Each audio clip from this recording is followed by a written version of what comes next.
Jessica Vaughan is the Director of Policy Studies at the Center for Immigration Studies. She needs very little introduction, but her facts need to be spread. She has a great policy team at the center. They have delivered for my audience, for millions across America, on TV and on radio, nonpartisan facts. Why? Because numbers are numbers. They don't belong to Republicans, they don't belong to Democrats, they don't belong to anyone. It's algebra, folks, backed by policy. Jessica, great to see you again. Great to see you too. And great to see you all too. Before I start, I feel there's one thing I have to say because a couple of people have mentioned it to me. Claire Lopez and I did not send each other emails beforehand planning to dress almost exactly alike, but that was the result. But anyway,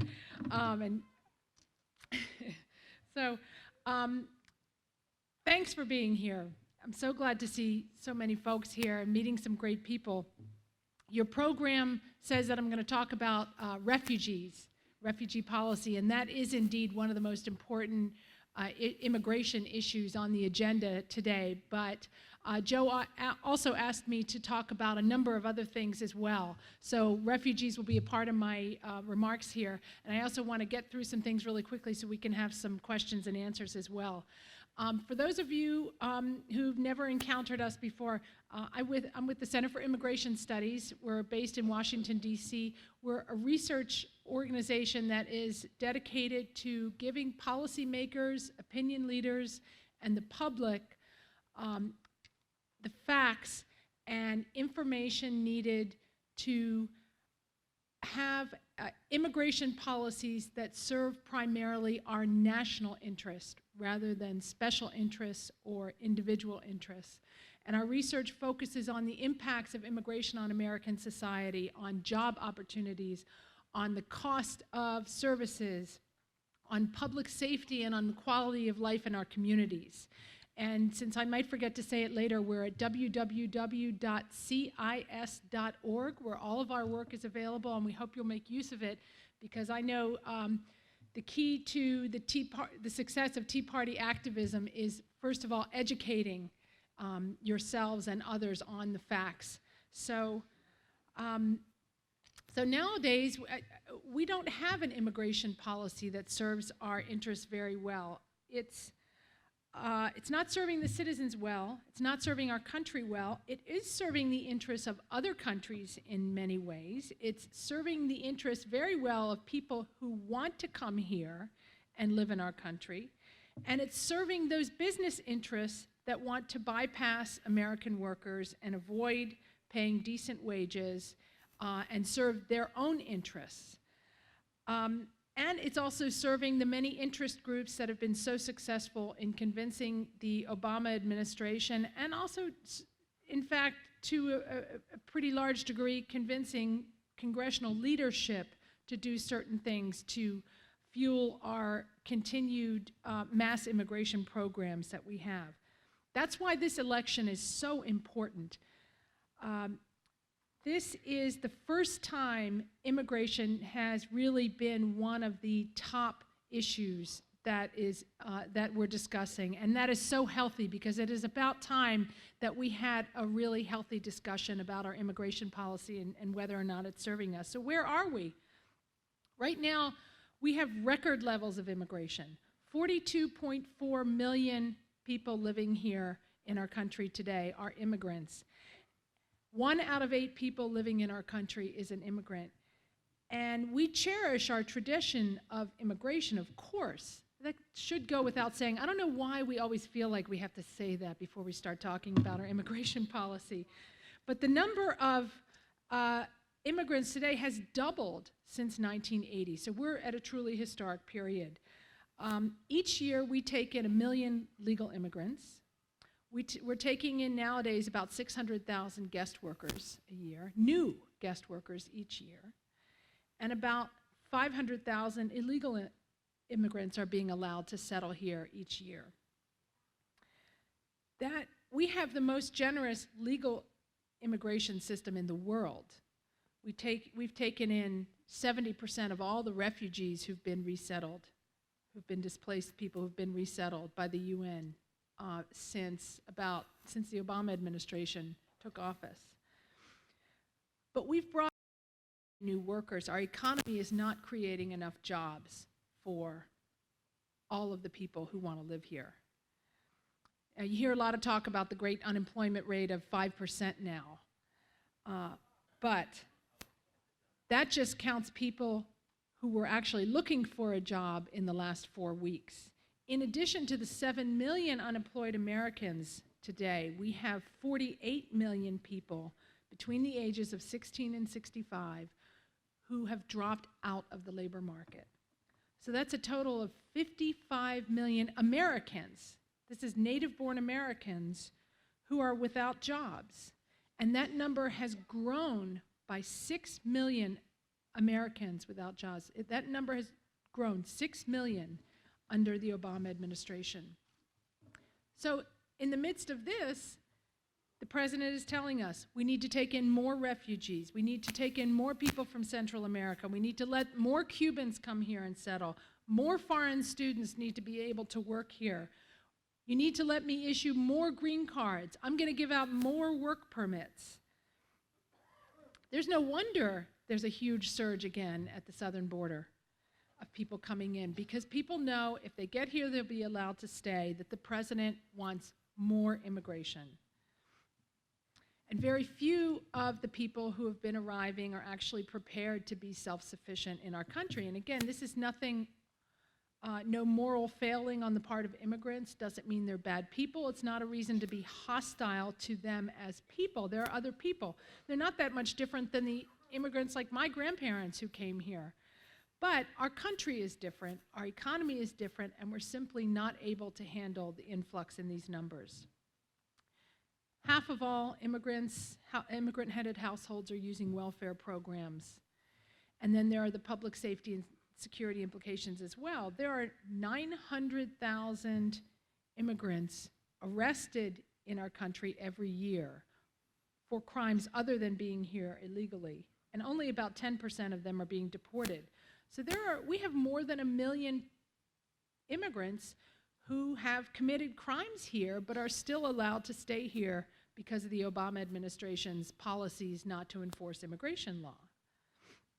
And worst of all is we have this massive immigration program that I've described that turns out to be incapable of preventing terrorists from taking advantage of our generosity, as we saw with the San Bernardino attack.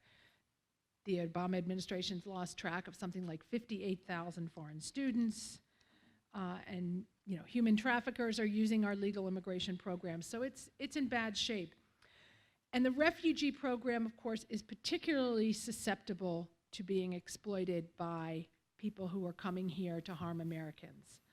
ISIS has said that it intends to exploit the refugee programs both here and in Europe, and in fact they have done so. I'm willing to take them at their word. The screening of refugees from Syria is a near impossibility. The president has said that we're going to admit at least 10,000 Syrian refugees, but that's a floor for him, not a ceiling. The pressure groups that have been so successful throughout the Obama administration in convincing them to allow ever more people under whatever pretext to come here are pushing for 100,000 Syrians to be admitted. What a lot of people don't, and haven't you heard a zillion times already how robust, thorough, lengthy, very strong our screening system is? You all have heard that. Well, let me explain to you what happens. I was at a debate on the Upper West Side of Manhattan last week talking about the screening of Syrian refugees, and the team that I was debating against, which included the former ambassador to Syria and a guy who's the head of one of the refugee resettlement contracting organizations, they were very offended when I suggested that our screening system was inadequate. They said, look, they're having, the people that we've admitted as refugees who've been arrested for terrorism already, more than 15 of them just since 2014, they were committing terror acts overseas. We haven't had a single Syrian refugee yet commit a terrorism attack here in the United States. But I have to tell you, I am not at all comforted that the people that we're admitting were only trying to kill U.S. soldiers overseas and have not yet had the opportunity or been caught doing something like that here in the United States, and that in any way makes it any more safe to allow these huge numbers of people from the Middle East. Here's how we screen. We've outsourced our screening process that the president says is so wonderful. We outsourced that process to the UN. The United Nations, literally, it's not that we pay them to do it, but they're the ones who decide who is a refugee. They and their employees that they hire locally in the region, in the Middle East, are deciding which of the people who come to them with a Syrian passport or Syrian identity documents, which of them qualify as refugees. I don't think any of those can possibly decide whether that's a Syrian passport that was genuine, printed by the Syrian government, or one printed by ISIS on its printing processes.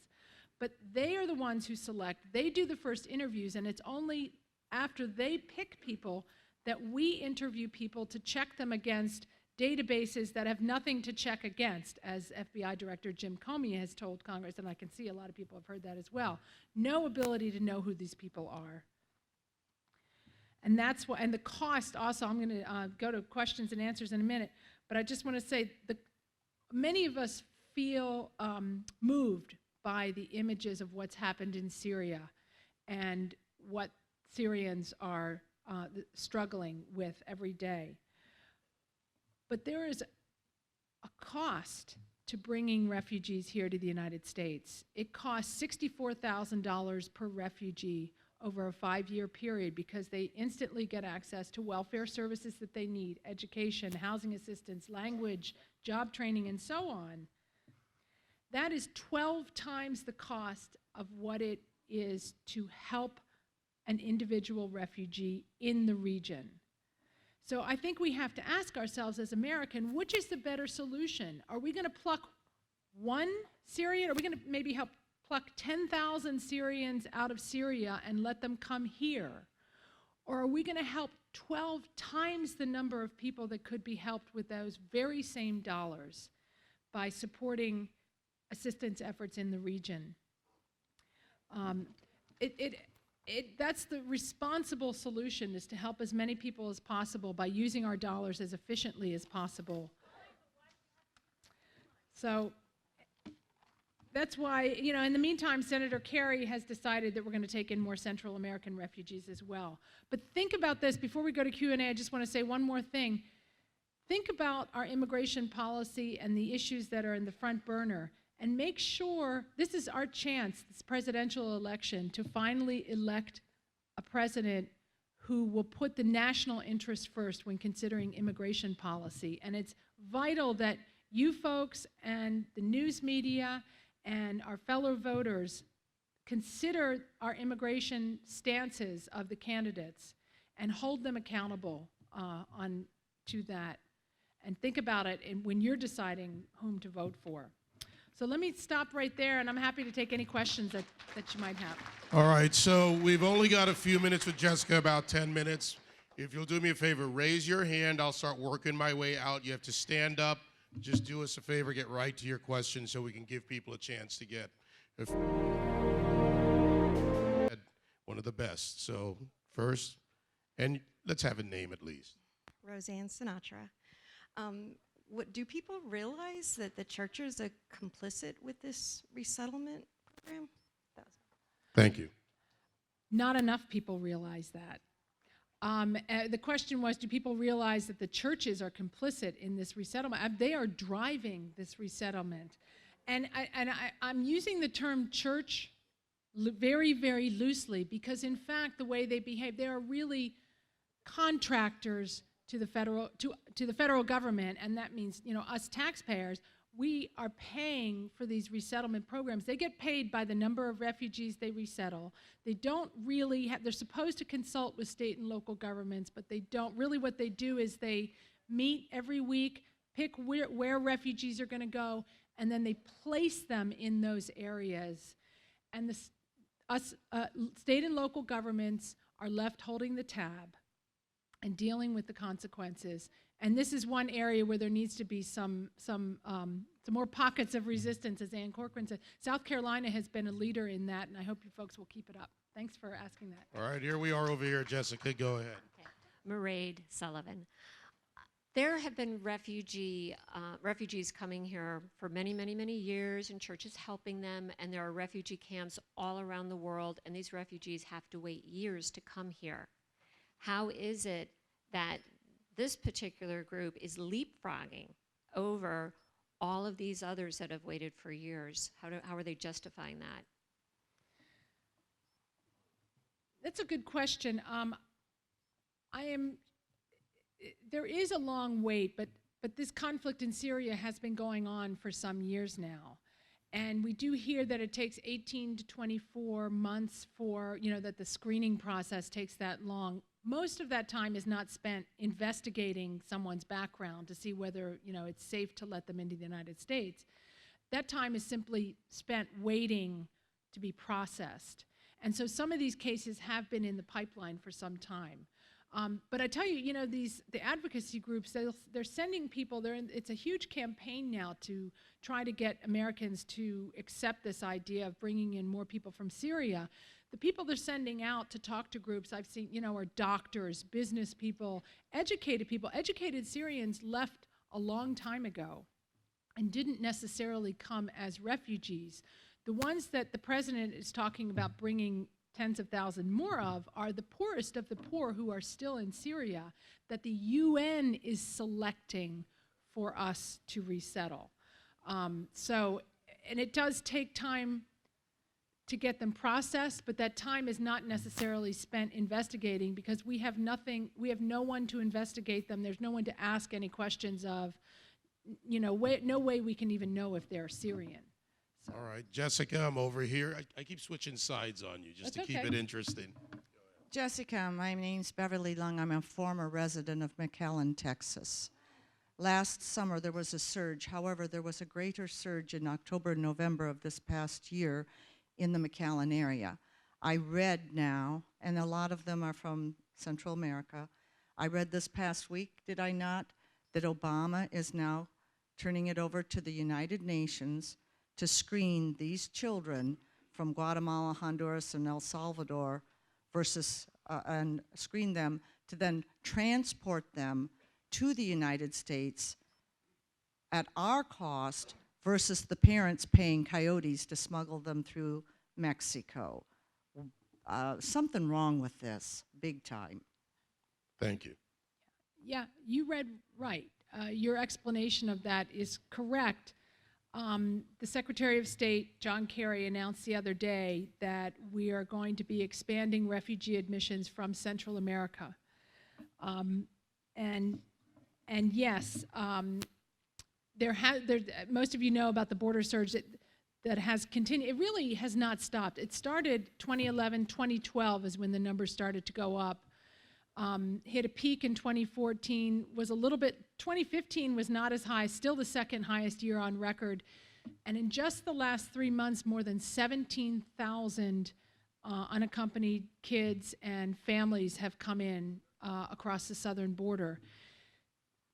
You may also have seen a lot of news stories about massive deportations sowing terror in immigrant communities. It is true. They did arrest 77 of the more than 100,000 families who come in illegally. And the administration's response is to set up this refugee program. And what they are really doing is changing the definition of refugee. Refugee is someone who is fleeing persecution, faces a fear, or has been persecuted because of their race, religion, social group, political opinions, and so on.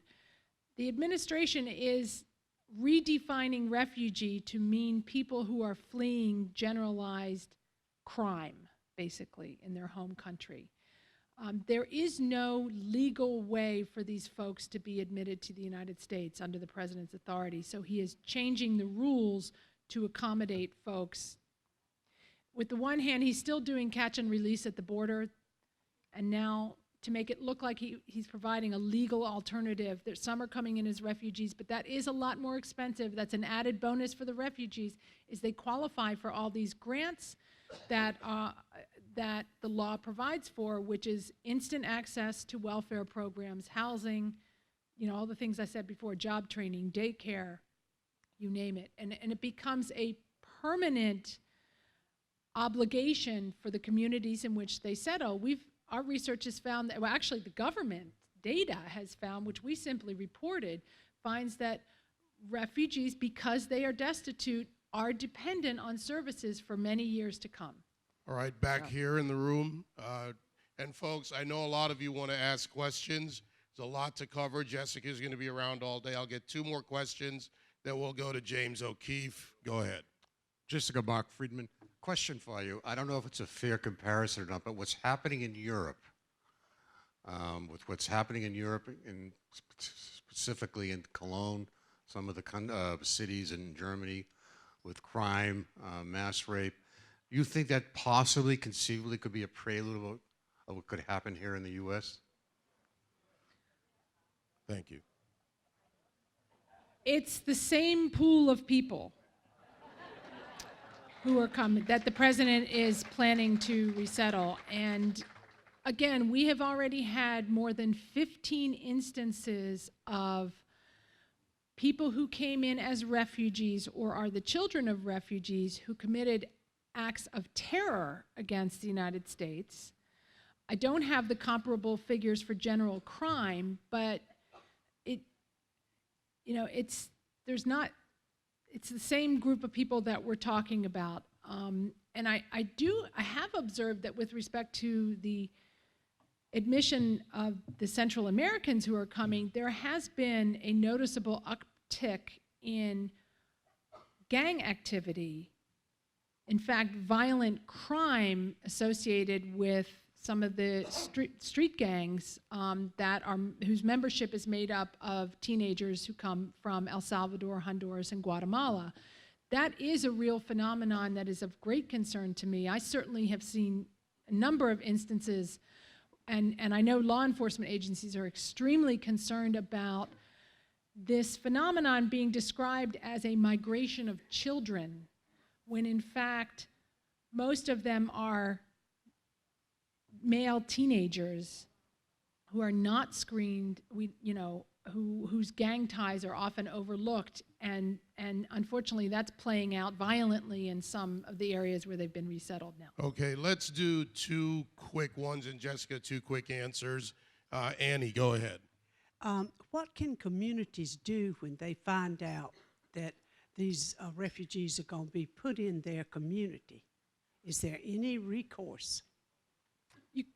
You can't stop it, but what you can do is demand transparency and demand that your state and local officials ask for information from the federal government and from the refugee resettlement agencies. Some states have enacted legislation.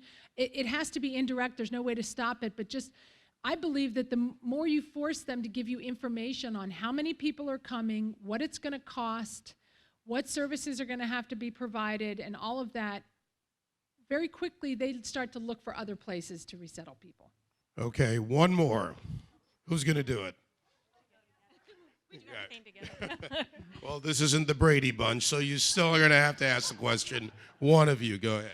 I just want to thank you so much for raising awareness of this, and to let the room know in South Carolina we have been fighting this, and we have Facebook page Secure South Carolina. We have these cards, and we are currently as a team reviewing the 5 bills in the State House in South Carolina. We have 5 bills, and there is one that we feel is the strongest, and we want to let South Carolinians know about that bill, and also other states. If you want to know what we've been doing to fight it, we're happy to help you in your state.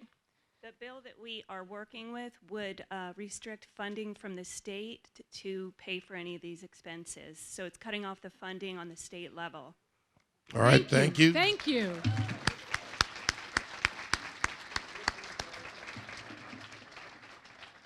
All right. Oh, I get to talk more? They don't want to. All right. Like I said, this is the year. We've seen that Congress is not going to do anything to stop President Obama's implementation of his immigration agenda through executive action. It's going to be a long year. I feel like there's a new executive action every week that we need to work against. Examine the immigration stances and actions of the presidential candidates and vote accordingly if you care about this issue. Thank you so much.